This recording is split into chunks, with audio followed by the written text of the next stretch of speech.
महान आत्मा का जन्म भारत में हो चुका है और उसे बराबर परमात्मा के आदेश प्राप्त हो रहे हैं। देश के बागडोर अब ऐसे व्यक्तियों के हाथ में आने वाली है जो चरित्रवान होंगे।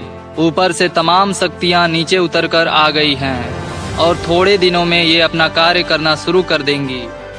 महान आत्माएं भारतवर्ष में अवतरित हो चुकी हैं, जिनके द्वारा भारतवर्ष में सुधार होगा। उनको जब संत मान्यता दे देंगे तब वो काम करना शुरू कर देंगी।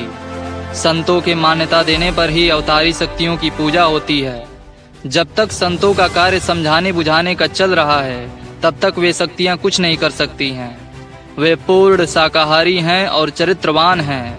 बहुत से बच्चे अपनी शिक्षा समाप्त कर चुके हैं और बहुत सी अपनी शिक्षा समाप्त करके विद्यालयों से निकलने वाले हैं। कुछ दिनों में वह महान आत्मा इन बच्चों को संगठित कर लेगी। फिर वे बच्चे क्या काम करेंगे वह समय बताएगा। वो बच्चे जो शासन में आ रहे हैं वे बड़े त्यागी होंगे, न्याय करने में बड़े जालिम होंगे। न्याय के तख्त पर बैठकर वे अपने सगे संबंधियों को भी माफ नहीं करेंगे। इसलिए आप समझ जाइए, आगाह करना मेरा काम है, मानना न मानना आपका। ऐसे लोग पैदा हो गए हैं जो प्लेटफॉर्म पर आएंगे। संगठित होकर वे तुम्हारे बीच आ जाएंगे। शक्ति तो उनमें पहले से मौजूद है, केवल थोड़ा उभार देना होगा, फिर वे काम करने लगेंगे। अवतार जो होता है उसे लोग जान लेते हैं, उसे घोषित नहीं किया जाता है। सूर्य जब निकलता है तो लोग समझते हैं कि सूर्य है, वह कहने नहीं आता है कि मैं सूर्य हूँ। इन बच्चों द्वारा जो संविधान बनाया जाएगा उसको मानने के लिए सभी बाध्य होंगे। हर हिंदू, मुसलमान, हरिजन, ब्राह्मण, क्षत्रिय को उसका पालन करना पड़ेगा। इसलिए आप अभी से चेत जाएं और समझ जाएं। बच्चे जब भारत की बागडोर संभालेंगे तब विश्व के बड़े बड़े लीडर, राष्ट्रपति भारत के उन सभी कर्जों को माफ कर देंगे जिन्हें अगर देश की ईंट ईंट को बेच दिया जाए तब भी अदा नहीं किया जा सकता है। मैं मंच से जो बच्चों का, वीरों का आवाहन करता हूँ वह मेरी आवाज़ यूं ही नहीं निकलती है।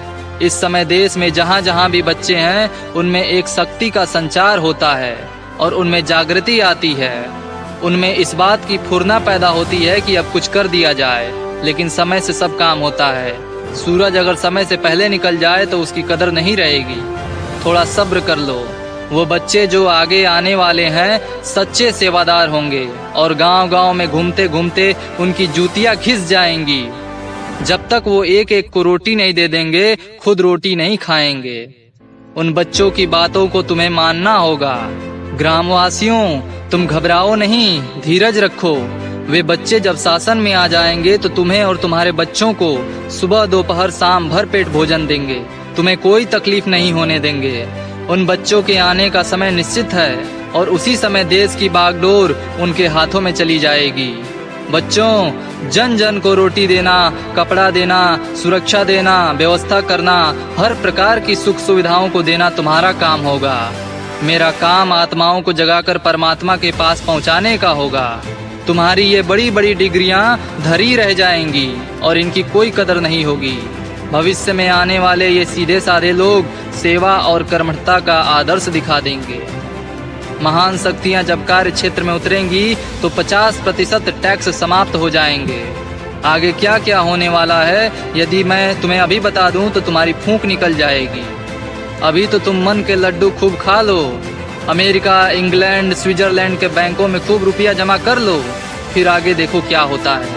कोई आदमी मेरे शब्दों को तोड़ मरोड़ कर लिखने की कोशिश न करे, वरना गलत मतलब हो जाएगा और इसके लिए तुमको सजा मिल जाएगी। हर स्थान पर सत्संग का पूरा रिकॉर्ड रखा जाता है और टेप रिकॉर्डर भी चल रहे हैं जिसे कभी भी सुना जा सकता है। तुम्हारी नस नस को मैं जानता हूँ, तुम्हारी हर फितरत को मैं जानता हूँ। अगर ऐसा न होता तो इसमें ऐसे लोग बैठे हैं जो मुझे दिन में 100 बार खरीदते हैं और 100 बार बेच देते हैं।